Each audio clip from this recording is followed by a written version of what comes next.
Hello student, welcome to Saraswati Dham online classes. Last lecture में अपन ने डिस्कस स्टार्ट किया था डिटरमिनेंट के बारे में। डिटरमिनेंट होता क्या है, अपन ने डिटरमिनेंट से एक अरेंजमेंट देखा था। उसके अंदर अपन ने स्टार्ट किया था पहले फर्स्ट ऑर्डर का डिटरमिनेंट, सेकंड ऑर्डर का डिटरमिनेंट और थर्ड ऑर्डर का डिटरमिनेंट। ठीक है, अब देखो 2 क्रॉस 2 का डिटरमिनेंट क्या होता है, उसके लिए मैंने आपको एलिमेंट बताए थे। वो आपका बना था A11 या फिर अपन बात करें A1, A2, A3 और A4। ये आपका 2 क्रॉस 2 का डिटरमिनेंट बनता है। और मैंने आपको एक नोट करके चीज़ लिखवाई थी कि डिटरमिनेंट अपन ऑलवेज एक स्क्वायर मैट्रिक्स का ही फाइंड आउट कर सकते हैं। देखो स्क्वायर मैट्रिक्स का क्यों, क्योंकि यहाँ पे वैल्यू क्या होनी चाहिए, जितने आपकी रोज हैं उतनी आपकी क्या होनी चाहिए, कॉलम होनी चाहिए, तभी उसका अपन डिटरमिनेंट फाइंड आउट कर सकते हैं। इसके बाद में अपन देखा था 3 क्रॉस 3 का डिटरमिनेंट। ठीक है, अब देखो 3 क्रॉस 3 का जो डिटरमिनेंट था उसको अपन ने ओपन किया था। ओपन करने के मैंने आपको 2-3 मेथड बताए थे। एक तो डायरेक्टली अपन किसी भी कॉलम या फिर किसी भी रो के रेस्पेक्ट में अपन उसको क्या कर सकते हैं, ओपन कर सकते हैं। उसकी वैल्यू ऑलवेज क्या आएगी, कांस्टेंट ही आएगी या फिर इक्वल ही आएगी। इसके बाद में मैंने उसको ओपन करने के बाद में आपको माइनस एंड को फैक्टर के अंदर मैंने चेंज करना बताया था। अब देखो को फैक्टर को अपन कैपिटल C से रिप्रेजेंट करते हैं और माइनस को अपन कैपिटल M से रिप्रेजेंट करते हैं। C of I J equals to बनता है -1/2 पावर I प्लस J और into M of I J। देखो इसका मीनिंग क्या हुआ, अगर आपने जैसे कि ये वाला एलिमेंट है, ये कौन सा एलिमेंट है, A11, कैपिटल A11 से रिप्रेजेंट कर देता हूं। A11 वाला एलिमेंट है, इट मीन्स जो आपके ये सफिक्स होते हैं, इसका मीनिंग क्या हुआ, फर्स्ट वाला जो एलिमेंट बनेगा वो इसका रो होता है एंड सेकंड वाला जो एलिमेंट बनता है वो इसका कॉलम बनेगा। इट मीन्स अगर अपन A11 की बात करें तो A11 कौन सा हो गया, first row and first column का एलिमेंट, या फिर इसको अपन इनडायरेक्टली क्या बोल सकते हैं, फर्स्ट कॉलम का फर्स्ट रो का फर्स्ट एलिमेंट। और अगर अपन बात करें A12 की, ठीक है, A12 क्या बनेगा, फर्स्ट रो का सेकंड एलिमेंट। अरे बात समझ में आ रही है, ठीक है। ऐसे ही Cij भी क्या बनेगा, Cij बनेगा I और J के रेस्पेक्ट में जो को फैक्टर बनता है वो आपका Cij बन जाएगा। जैसे मान लो अगर मेरे को क्या करना है, A12 के रेस्पेक्ट में Cij निकालना है या फिर को फैक्टर निकालना है, तो आपका क्या बन जाएगा, C12 बन जाएगा। और C12 इक्वल्स टू क्या बनेगा, -1 की पावर 1 + 2 इंटू M ऑफ 12 हो गया। तो इक्वल्स टू देखो -1 की पावर कितना बनेगा, 3 बनेगा। तो यहां से नेगेटिव और M ऑफ 12। तो सर ये जो आपका M12 है वो क्या बन रहा है, M12 को अपन क्या बोलते हैं, माइनर बोलते हैं। और माइनर अपन कैसे निकालते हैं, देखो मैंने जैसे 3 क्रॉस 3 का डिटरमिनेंट आपको बताया था। A1, A11, A12, A13, A21, A22, A23, A31, A32 और A33, ये आपकी 3 क्रॉस 3 का डिटरमिनेंट हो गया। अगर मेरे को A12 या फिर A12 की बात कर लेते हैं अपन, A12 के रेस्पेक्ट में मायने निकालना है। देखो A12 के रेस्पेक्ट में मायने निकालना है तो आपने इसको सर्कल बना लेना है। फिर आपने यही चेक करना है कि A12 कौन से कॉलम एंड कौन से रो में आ रहा है, उस कॉलम और रो को आपने छुपा लेना है। इसके बाद में जो भी आपके रिमेनिंग एलिमेंट बनेंगे उन एलिमेंट से एक डिटरमिनेंट और बनेगा और उस डिटरमिनेंट की वैल्यू ही क्या बनती है, उसका माइनर बनता है। देखो अगर मेरे को A11 निकालना, A12 के रेस्पेक्ट में मायने निकालना है, मैंने इस कॉलम को छुपा लिया और इस रो को छुपा लिया। कौन कौन से एलिमेंट रह गए, देखो A21, A23, A31 और A33। तो यहां से आपके पास में M12 की वैल्यू क्या बन जाएगी, इक्वल्स टू माइनस M12 बन जाएगा आपका A21, A23, A31 और A33। क्लियर है यहां तक? अरे कहानी समझ में आ रही है सभी को? क्या किया मैंने अभी तक, ओनली 3 क्रॉस 3 की जो डिटरमिनेंट थी उसका मैंने माइनर बताया है एंड को फैक्टर बताया है। अब देखो अपन आगे स्टार्ट करते हैं properties of determinant. Properties of determinant में क्या है कि देखो अपन 3 क्रॉस 3 की भी डिटरमिनेंट आएगी, 4 क्रॉस 4 की भी डिटरमिनेंट आएगी, उसको अपन ओपन कर पाए। ओपन करने के 2 मेथड है, या तो आप डायरेक्टली उसको क्या करो, ओपन कर दो, जैसे मैंने फर्स्ट रो और फर्स्ट कॉलम के रेस्पेक्ट में ओपन किया था। लेकिन कई बार क्या होता है कि आपको एलिमेंट जो दे रखे होंगे वो वेरिएबल एलिमेंट दे रखे होंगे। वेरिएबल कैसे, जैसे मान लो अपन देखें कि आपको 1, 2, 4 एंड 5, ये कोई आपको 2 क्रॉस 2 की डिटरमिनेंट दे रखी है। अगर मैं इसको डायरेक्टली ओपन करना चाहता हूं तो डायरेक्टली अपन ओपन कर देंगे, इसको इससे मल्टीप्लाई किया और इसको इससे मल्टीप्लाई किया, और मान लेते हैं अपन बाई 2 2 क्रॉस 2 के केस में तो क्या होगा, आपकी यही एक पॉसिबिलिटी है कि इसको इससे मल्टीप्लाई करना है और इसको मल्टीप्लाई करके माइनस कर देना है। अगर 3 क्रॉस 3 का बन गया और इसके अंदर कई बार क्या दे रखा होगा आपको, कांस्टेंट या फिर फिक्स वैल्यू दे रखी होगी, और कई बार आपको यहां पे क्या दे रखा होगा, वेरिएबल वाले एलिमेंट दे रखे होंगे। जैसे मान लिया कि कोई एक्स की फॉर्म में दे रखा है, अल्फा की फॉर्म में दे रखा है, या फिर बीटा की फॉर्म में दे रखा है। जब आपको ये वाला केस दे रखा होगा तो उस डिटरमिनेंट को सिंप्लीफाई करना बहुत मुश्किल होता। तो उस वाले केस में अपन क्या करते हैं, डिटरमिनेंट की प्रॉपर्टीज का यूज करके उसको अपन पहले सिंप्लीफाई करते हैं कि मैक्सिमम जो आपके एलिमेंट है वो 0 बने या फिर 1 बने। ठीक है, एक टाइम ऐसा आएगा कि या तो आपका एक 1 2 या फिर 3 भी 0 बन सकते हैं, या फिर 1 2 1 बन जाएंगे। उसके रेस्पेक्ट में अपन क्या करते हैं, फिर किसी भी कॉलम या फिर किसी भी रो के रेस्पेक्ट में उसको ओपन कर देते हैं। ठीक है, तो हेडिंग डालो next, properties of determinant.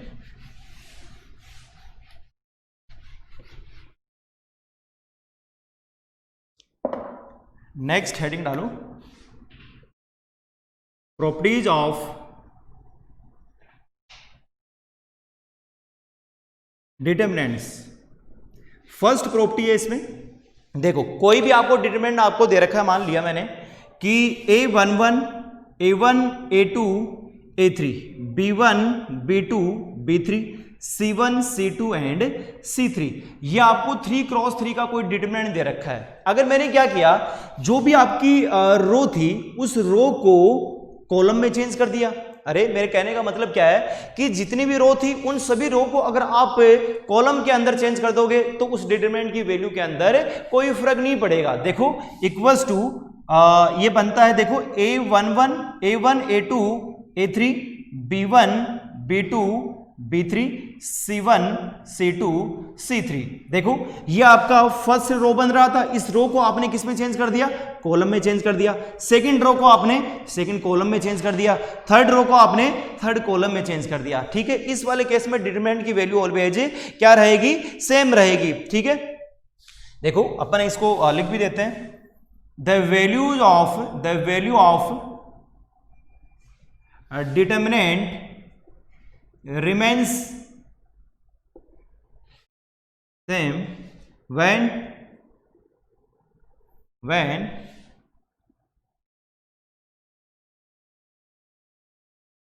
rows are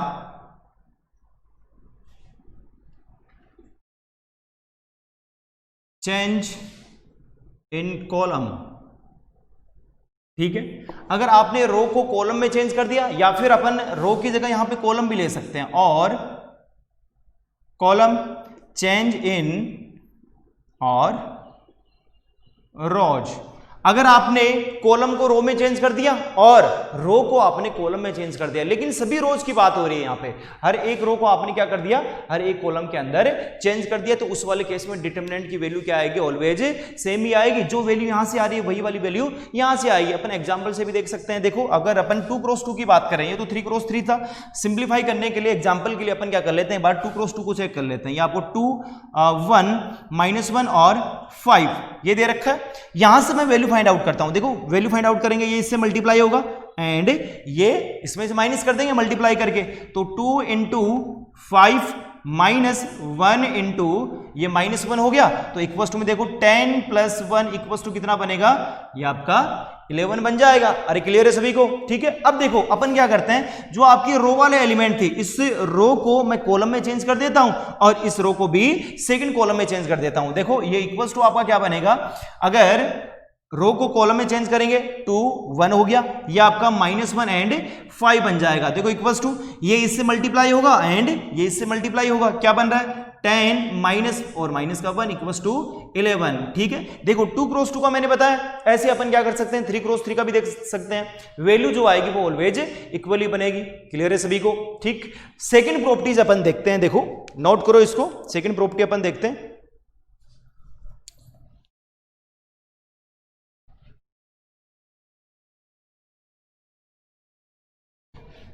देखो सेकंड प्रॉपर्टी क्या है, अगर किसी भी डिटरमिनेंट की एक रो के सभी एलिमेंट, एक रो या फिर एक कॉलम के सभी एलिमेंट अगर 0 बन जाएंगे तो उस डिटरमिनेंट की भी वैल्यू क्या बनती है, 0 ही बनती है। ठीक है, ये बात क्लियर सभी को? If second property, if all elements of a row और कॉलम, कुछ भी हो सकता है, रो भी हो सकता है और कॉलम भी हो सकता है, ठीक है। उस वाले केस में if all elements of a row and और a column are zero, then the value of determinant is also zero. ये बात क्लियर है सभी को। देखो अगर अपन बात करें, मान लेता हूं मैं आपको 3x3 का कोई डिटरमिनेंट दे रखा है, जैसे एग्जांपल के लिए अगर अपन देखें 0 0 0, ये आपका A1 बन गया, या फिर अपन इसको सेकेंड रो तो B1 बोल देते हैं, B1 B2 B3 C1 C2 and C3। देखो मैंने क्या किया, फर्स्ट वाली जो रो थी R1 के सभी एलिमेंट क्या ले लिए मैंने, 0 ले लिए। कोई जरूरी नहीं कि R1 के सभी एलिमेंट 0, हो सकता है कि देखो मैंने क्या बोला, if all elements of a रो, एक रो या फिर एक कॉलम, कुछ भी, वो कोई सी भी हो सकता है, R1 भी हो सकता है, R2 भी हो सकता है, R3 भी हो सकता है, C1 C2 and C3 column में से भी कोई भी आपके हो सकते हैं। अगर उनके सभी एलिमेंट, अगर तीनों के तीनों एलिमेंट क्या बन गए होंगे, 0, तो उस वाले केस में इस डिटरमिनेंट की जो वैल्यू आएगी वो भी क्या बनेगी, ऑलवेज 0 बनेगी। अरे क्लियर है सभी को। तो यहां से अगर मैं इसको चेंज कर देता हूं, जैसे मान लिया ये आपका एलिमेंट है A1 A2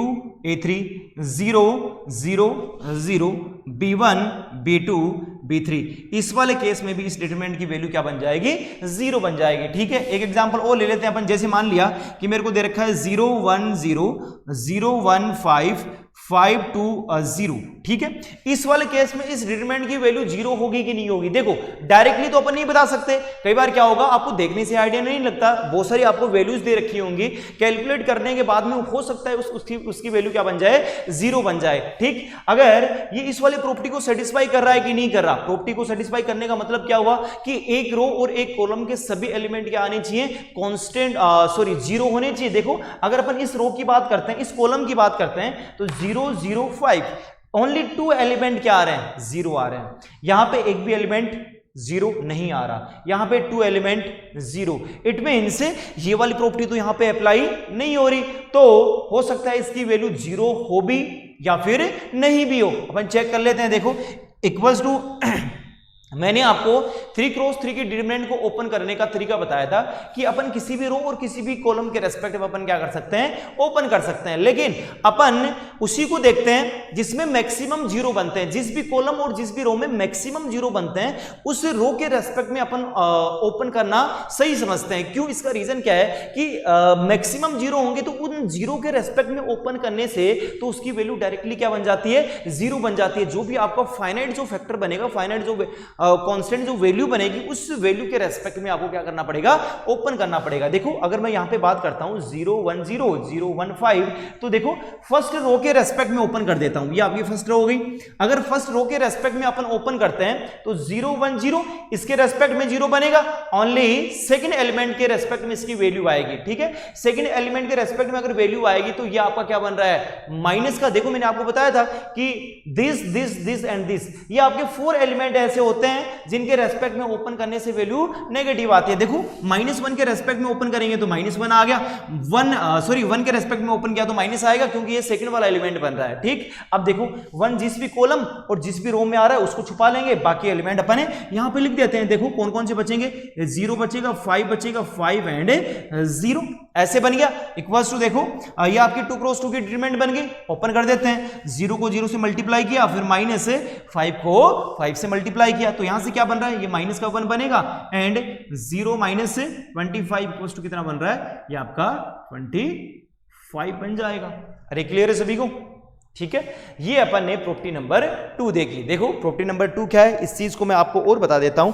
प्रॉपर्टी नंबर 2 में अपन ने क्या किया है, जो भी एलिमेंट थे एक रो एंड एक कॉलम के, ठीक है, एक रो और एक कॉलम के सभी एलिमेंट अगर 0 बन रहे थे तो उस वाले केस में उस डिटरमिनेंट की वैल्यू को अपन डायरेक्टली क्या बोल दे रहे थे, 0 बोल दे रहे थे। ठीक है, यहां वाले केस में आपको सोचने की जरूरत नहीं है कि ये कुछ भी हो, ओनली अगर तीनों एलिमेंट 0 तो डायरेक्टली अपन क्या बोल देंगे, 0 बोल देंगे। ठीक है, अब देखो ये आपने क्या किया, क्या हर एक डिटरमिनेंट के अंदर इसकी वैल्यू निकाल के देखी होगी और हर केस में ये क्या बन रहा होगा, 0 बन रहा होगा। तो अपन ने एक प्रॉपर्टी बना दी, अगर ऐसा हो रखा होगा तो अपन डायरेक्टली क्या बोल देंगे, 0। तो वहां से आपका क्या बच गया, टाइम वेस्ट नहीं हुआ। अरे बात क्लियर है सभी को? चलो इसको नोट करो, देखते हैं इसके बाद में property number 3।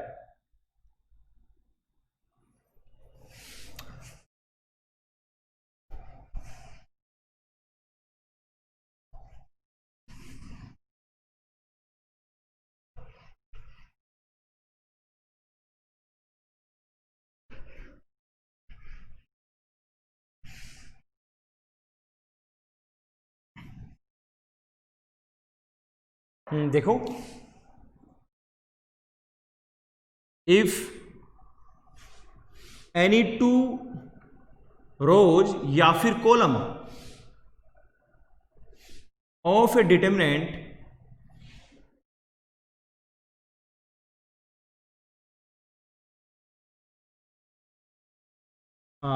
if any 2 rows or column of a determinant are identical,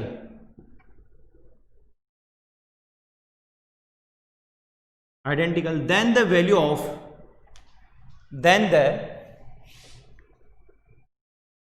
of determinant is equals to 0। देखो, पहले वाला जो केस था, पहले वाली जो प्रॉपर्टी थी वो तो क्या थी, अगर एक रो की बात कर रहे थे, एक रो और एक कॉलम की बात कर रहे थे, एक रो और एक कॉलम के सभी एलिमेंट अगर 0 हो जाते हैं तो उस वाले केस में डिटरमिनेंट की वैल्यू क्या बन जाती है, डायरेक्टली 0 बन जाती है। थर्ड वाली प्रॉपर्टी क्या है, इफ एनी 2 रोज और column of a determinant are identical then the value of determinant is also equal to 0, is also equals to 0। अगर किसी भी डिटरमिनेंट में 2 रो या फिर 2 कॉलम अगर आइडेंटिकल बन जाते, आइडेंटिकल भी कैसे, हर एक एलिमेंट के रेस्पेक्ट में वैल्यू क्या आनी चाहिए, जैसे फर्स्ट एलिमेंट है तो उसका फर्स्ट एलिमेंट फर्स्ट वाले के इक्वल आना चाहिए, सेकंड एलिमेंट सेकंड के इक्वल आना चाहिए, थर्ड एलिमेंट थर्ड के इक्वल आना चाहिए। देखो इस चीज को मैं यहां पे क्लियर करता हूं, एक एग्जांपल ले लिया मैंने, A1 A2 A3, B1 B2 B3, A1 A2 A3, ठीक है, इक्वल्स टू एक मैंने यहां से A1 B1 A1 B1 C1,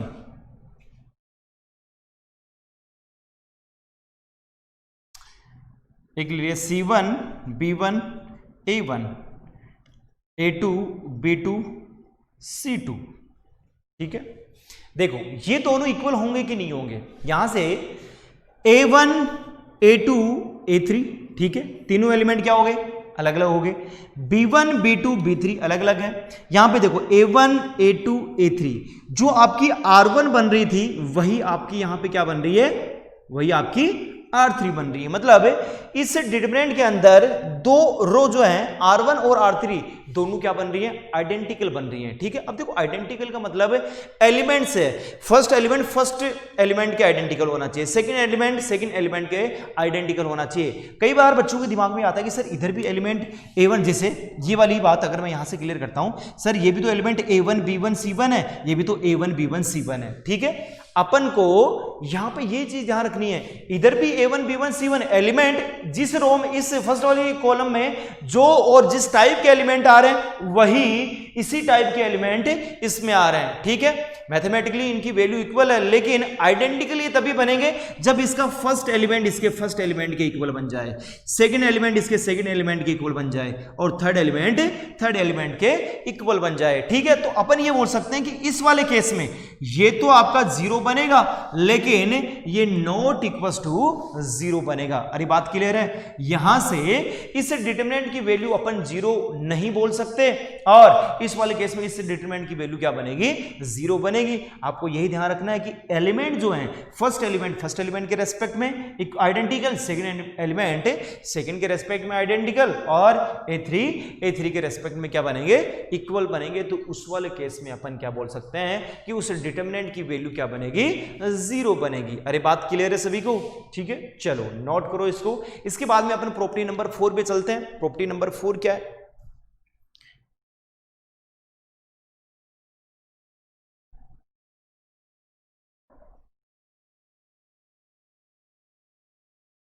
property number 4 देखते हैं अपन।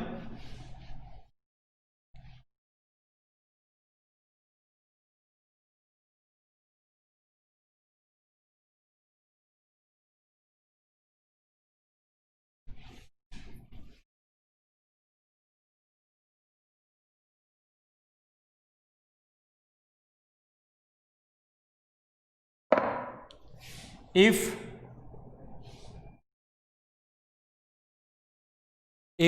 सेकंड प्रॉपर्टी है, if fourth property, if interchange of two rows और column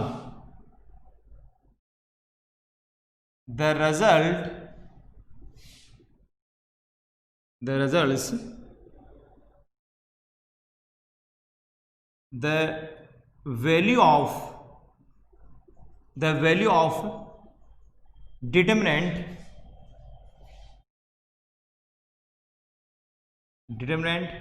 is changed with negative sign,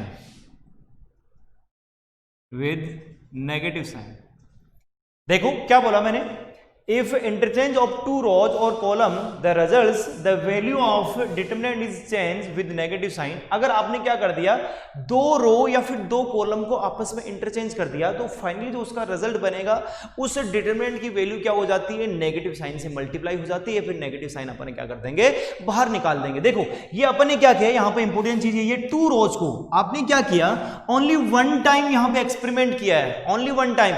first वाली रो था उसको मैंने सेकंड रो के अंदर इंटरचेंज कर दिया, फर्स्ट कॉलम को मैंने सेकंड कॉलम के अंदर इंटरचेंज कर दिया। तो उस वाले जगह अगर आपने एक बार इंटरचेंज किया है तो उसका साइन जो होगा वो ओनली वन टाइम क्या होता है, माइनस से मल्टीप्लाई होता है। देखो यहां से सब चीजें क्लियर होंगी आपकी। मैंने एग्जांपल के लिए ये एग्जांपल ले लिया, A1 B1 C1 A2 B2 C2 A3 B3 and C3। ये भी आपका कोई डिटरमिनेंट दे रखा था, मैं मान लेता हूं कि इसकी वैल्यू D रही होगी या फिर डेल्टा रही होगी।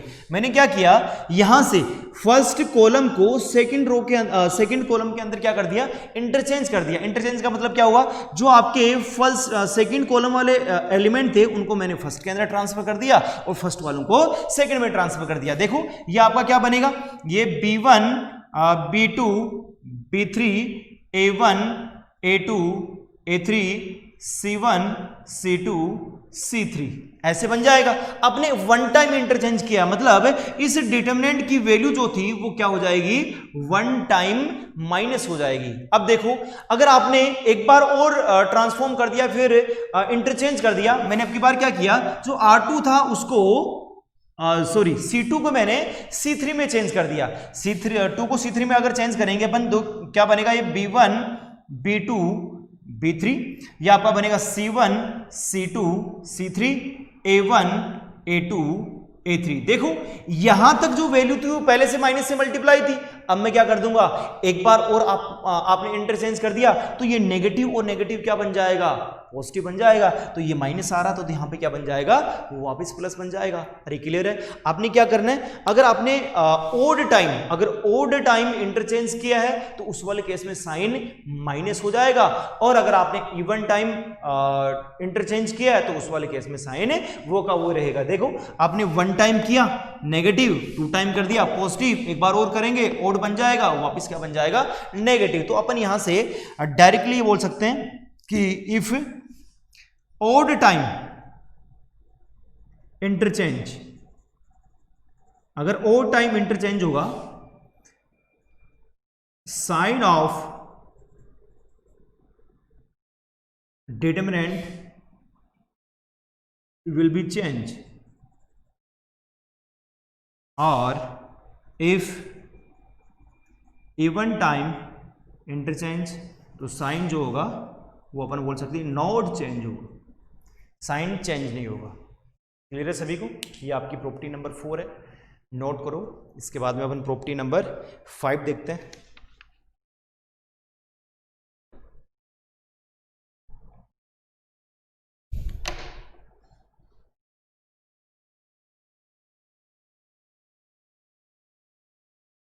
नेक्स्ट प्रॉपर्टी है, देखो नेक्स्ट प्रॉपर्टी में क्या है, अगर किसी भी डिटरमिनेंट को आपने एक नॉन जीरो कांस्टेंट से मल्टीप्लाई कर दिया तो वो कांस्टेंट क्या होगा, या तो एक कॉलम से या फिर एक रो से ही मल्टीप्लाई होता है। देखो ये सबसे बड़ा जो डिफरेंस है मैट्रिक्स और डिटरमिनेंट में, ये यहां से क्लियर होता है। दोनों चीजें मैं आपको एक साथ में यहां पे समझाता हूं। प्रॉपर्टी नंबर 5 आपने डिटरमिनेंट पढ़ी नहीं है अभी, लेकिन आगे इस चीज का बहुत यूज होने वाला है, तो मैं यहीं पे क्लियर करता हूं इसको।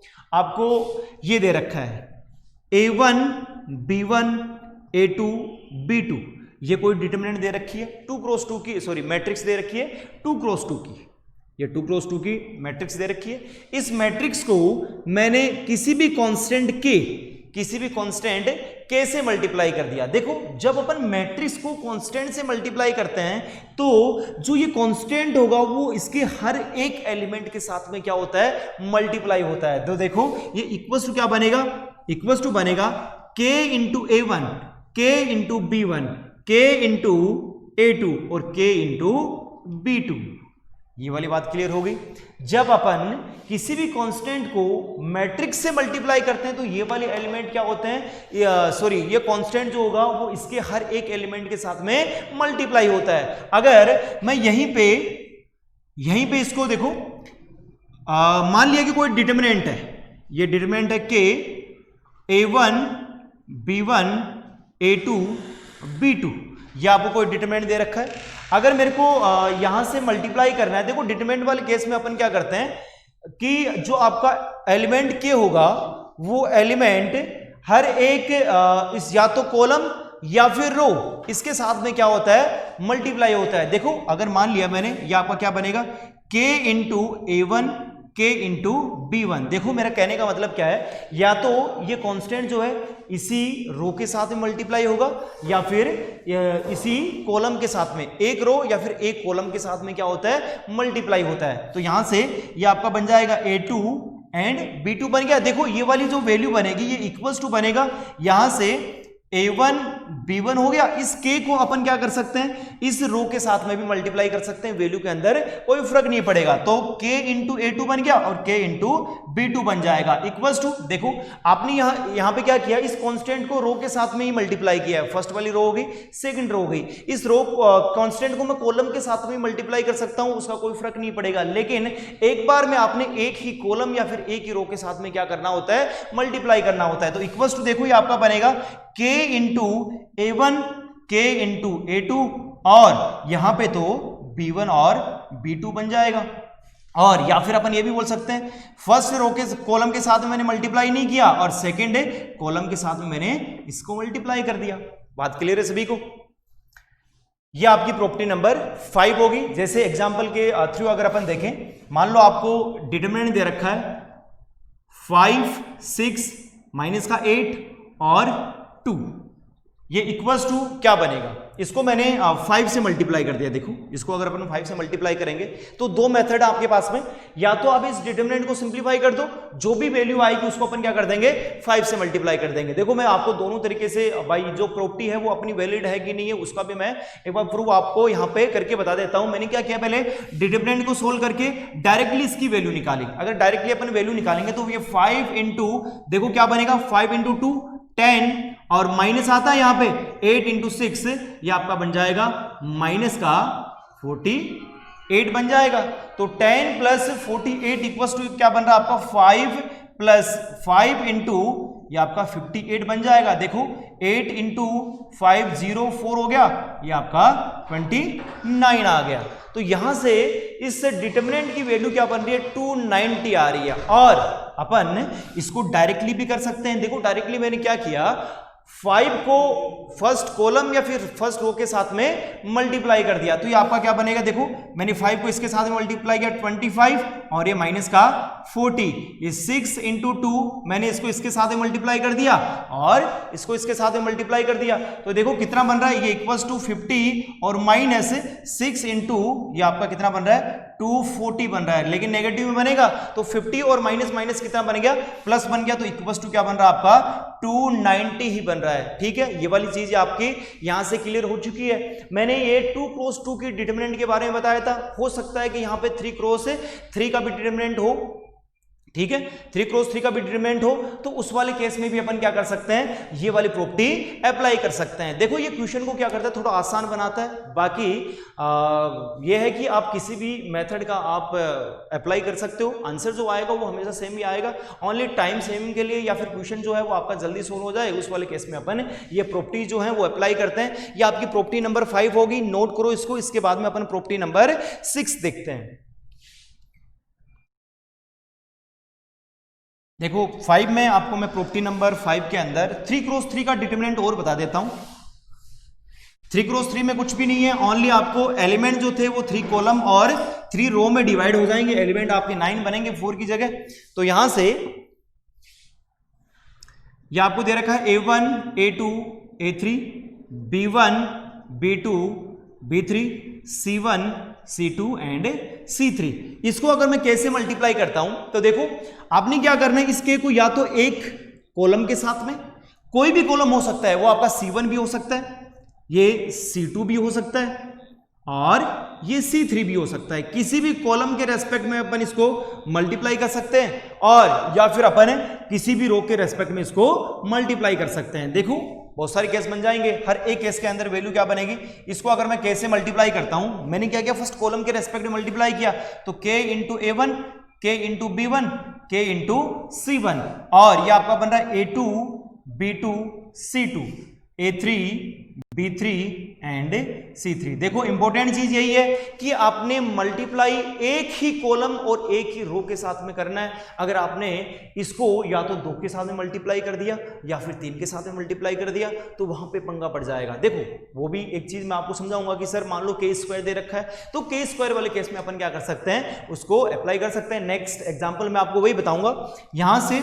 इक्वल्स टू इस K को अपन क्या कर सकते हैं, सेकंड कॉलम के साथ में मल्टीप्लाई कर सकते हैं, लेकिन होगा एक ही कॉलम के साथ में। देखो क्या बनेगा, A1 A2 A3 K into ये आपका बनेगा A1 B1 C1 A2 B2 C2 और A3 B3 C3। ये वाली चीज क्लियर हो चुकी है सभी की। अब देखो एक एग्जांपल और लेते हैं अपन।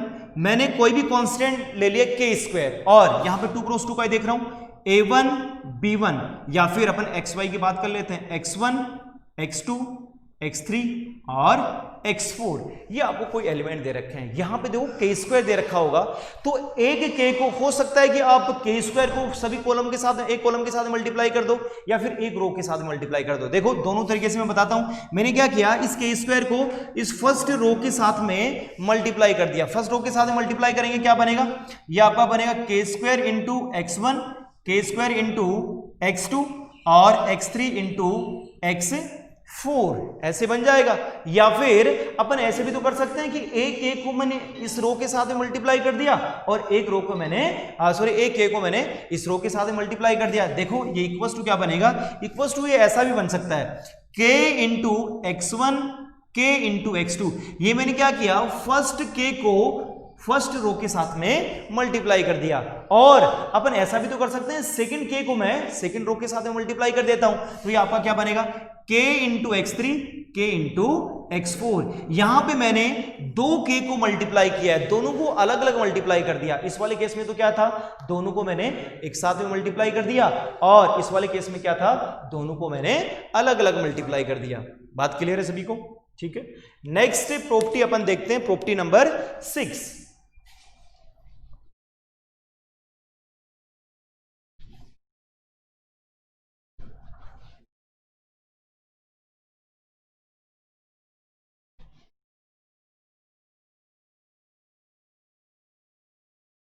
देखो प्रॉपर्टी नंबर 6 में क्या है,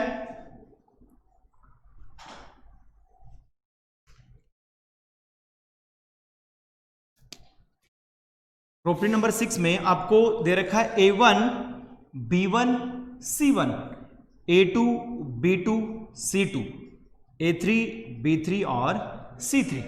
जो आपका थर्ड वाला कॉलम होगा इसके साथ में मैंने क्या कर दिया, एक एलिमेंट और ऐड कर दिया, D1 plus D2 plus D3। ऐसा कई बार क्या दे रखा होगा, देखो कांस्टेंट होगा तो कांस्टेंट वाले केस में कोई फर्क नहीं पड़ेगा, लेकिन जब वेरिएबल दे रखा होगा तो वेरिएबल वाले केस में अपन को क्या करना पड़ता है, इसको डिवाइड करना होता है, अलग अलग डिवाइड करना होता है। तो ये आपका क्या बनेगा, ये A1 A2 A3 B1 B2 B3 और C1 C2 C3। देखो जिसके साथ में आपने एडिशन करना है ओनली वही वाला एलिमेंट क्या होता है, दो डिटरमिनेंट में डिवाइड होता है, बाकी दो आपके कॉलम या फिर रो जो होते हैं वो ऑलवेज कांस्टेंट रहते हैं। देखो मेरे कहने का मतलब क्या है, फर्स्ट वाला कॉलम सेकंड वाला कॉलम दोनों यहां पे कांस्टेंट कर दिए मैंने, एंड जो भी आपका समेशन वाला पार्ट था उसी को आपने क्या करना होता है, डिवाइड करना होता है। यहां पे मैंने C1 C2 C3 को इस कॉलम के अंदर डिवाइड कर दिया, फिर प्लस में क्या बनेगा, देखो प्लस में आपका ये बन रहा है A1 A2 A3 B1 B2 B3, ये कांस्टेंट कर दिया। एक बार मैंने C1 लिया तो यहां पे क्या बनेगा, D1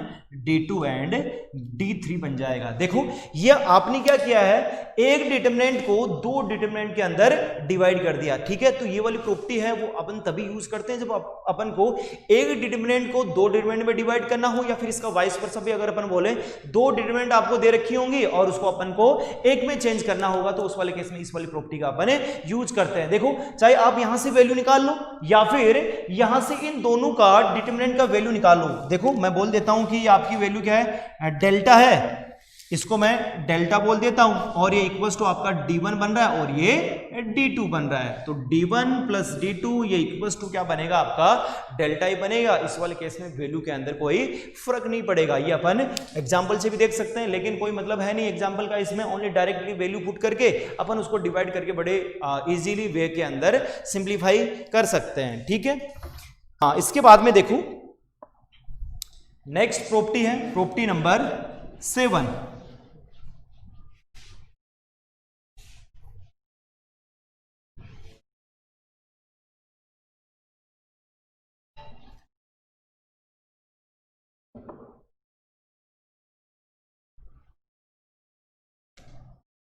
प्रॉपर्टी नंबर 7 क्या है, if x equals to a,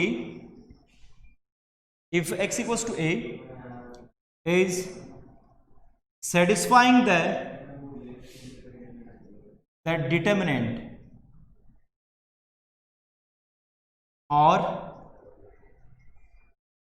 vanishes, then x minus a is also a factor of determinant। ठीक है, देखो इसका मतलब क्या है, x इक्वल्स टू a अगर किसी भी डिटरमिनेंट को सेटिस्फाई कर रहा है या फिर उसको वेनिश कर रहा है। वेनिसेस का मतलब क्या हुआ कि उसकी वैल्यू क्या बन रही है, जीरो बन रही है। जीरो करने का मतलब भी वही होता है, सेटिस्फाई करने का मतलब भी वही होता है। देखो जैसे मान लिया मैंने कि ये आपको दे रखा है x स्क्वायर माइनस 1, ये कोई इक्वेशन है इक्वल्स टू 0। यहां से मैंने अगर x इक्वल्स टू 1 पुट किया तो उस वाले केस में ये क्या बन रहा है, 1 माइनस 1 इक्वल्स टू 0। ये आपकी क्वाड्रेटिक इक्वेशन है, और इस क्वाड्रेटिक इक्वेशन के रूट क्या बन रहे हैं, प्लस भी बन सकता है और माइनस भी बन सकता है, और इस वाले केस में ये वैल्यू इसको सेटिस्फाई कर रहा है या फिर वेनिशेज कर रहा है। मतलब वेनिश का मतलब वही होता है खत्म होना या फिर उसको 0 बना देना, ठीक। x इक्वल्स टू a, या फिर अपन यहां पे ये बोल सकते हैं कि जो x माइनस 1 होगा वो इस इक्वेशन का एक फैक्टर बनेगा। वही वाली बात यहां पे आपको क्या दे रखा होगा, आपको डिटरमिनेंट दे रखी होगी किसकी फॉर्म में, x की फॉर्म में। देखो एग्जांपल के लिए x स्क्वायर ओनली मैं समझा रहा हूं आपको, x square x minus 1 x plus 2 2x minus का 5 4x माइनस का 6 2x प्लस 3 8x माइनस का 3 2x प्लस 7 और 4x प्लस 5। ये आपको कोई डिटरमिनेंट दे रखी है x की फॉर्म में। अगर मान लेता हूं कि कोई भी एक पॉइंट है x equals to alpha, x equals to alpha यहां पे पुट करने के बाद में इसकी वैल्यू क्या बन रही होगी, ये इक्वल्स टू 0 बन रहा होगा। इट मींस ये जो इक्वेशन है यहां से भी कोई ना कोई इक्वेशन बनेगी, इस इक्वेशन का एक रूट क्या बन जाएगा, x इक्वल्स टू अल्फा बन जाएगा। तो अपन यहां से ये बोल सकते हैं कि x माइनस अल्फा जो बनेगा वो इस डिटरमिनेंट का एक फैक्टर बन जाएगा। ये सोनू क्लियर है सभी को? ये अपन डायरेक्टली वैल्यू पुट करके फिर भी चेक कर सकते हैं। यहाँ पे मैंने वैल्यू पुट कर दी, अल्फा की जगह देखो कोई भी कांस्टेंट हो सकता है, -1 -2 -5 कुछ भी हो सकता है। ये वाली वैल्यू अपन यहाँ पे पुट करेंगे एंड पुट करने के बाद में डिटरमिनेंट की वैल्यू अपन चेक कर लेंगे। अगर डिटरमिनेंट की वैल्यू x = 0 आ रही है तो उस वाले केस में x = 0 आ रही है तो उस वाले केस में अपन क्या करेंगे, यहां से चेक कर लेंगे कि वो x - अल्फा इस डिटरमिनेंट का एक फैक्टर बनेगा। अगर 0 नहीं आ रहा है तो उसका फैक्टर नहीं बनेगा। ठीक, ये प्रॉपर्टी नंबर 7 हो गई। इसके बाद में अपन देखते हैं प्रॉपर्टी नंबर 8। देखो प्रॉपर्टी नंबर जो 8 थी, मैंने आपको 3x3 की डिटरमिनेंट जब अपन ने सोल्व की थी उसी टाइम पे बता दिया था कि कोई भी डिटरमिनेंट है उसकी वैल्यू को अपन उसके कोफैक्टर और माइनर की फॉर्म में क्या कर सकते हैं, रिप्रेजेंट कर सकते हैं। एक बार और अपन यहां पे देख लेते हैं उसको। प्रॉपर्टी नंबर 8 क्या है, ये आपको डिटरमिनेंट दे रखा है कोई a1 a11 a12 a13 b11 a21 a22 a23 a31 a32 और a33। ये आपका 3x3 का डिटरमिनेंट हो गया।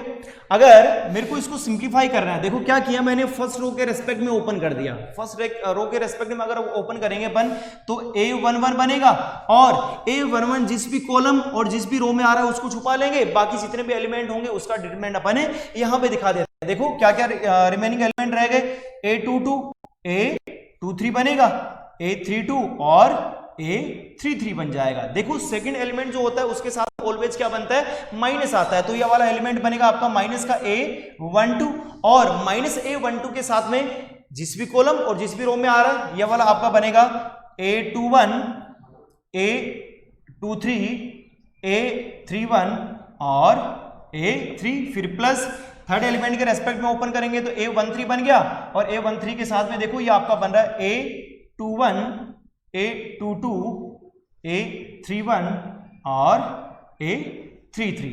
और मैंने आपको इसका माइनर निकालना ही बताया था और कोफैक्टर निकालना भी बताया था। तो देखो ये जो बन रहा है आपका एलिमेंट, ये आपका क्या बन रहा है, माइनर ऑफ a11। ये a11 का माइनर बन गया, तो इस माइनर को अपन क्या बोल सकते हैं, m11 बोल सकते हैं। ऐसे ही ये आपका क्या बन जाएगा, माइनर ऑफ a12 तो इक्वल्स टू m12 बनेगा। ये भी आपका minor of a13 equals to m13 बन जाएगा। देखो ये इक्वल्स टू क्या बन रहा है, a11 m11 माइनस का a12 m12 plus a13 m13 बन जाएगा। ये क्लियर है सभी को? देखो ये मैंने माइनर की फॉर्म में दिखाया और कोफैक्टर में क्या होता है, विद साइन आपका क्या बन जाएगा, कोफैक्टर बन जाएगा। तो इसको इक्वल्स टू अपन क्या बोल सकते हैं, a11 c11 plus a12 c12 plus a13 और c13। देखो ये वाली जो वैल्यू है इसको मैं d1 बोल देता हूं और इसको d2 बोल देता हूं। तीनों केस से जो वैल्यू आएगी d1 equals to d2 equals to delta, ये ऑलवेज इस वाली कंडीशन को क्या करता है, सेटिस्फाई करता है। ये आपकी प्रॉपर्टी नंबर 8 हो गई। नेक्स्ट अपन देखेंगे नेक्स्ट लेक्चर में। आज के लिए इतना ही काफी है। ठीक है, धन्यवाद।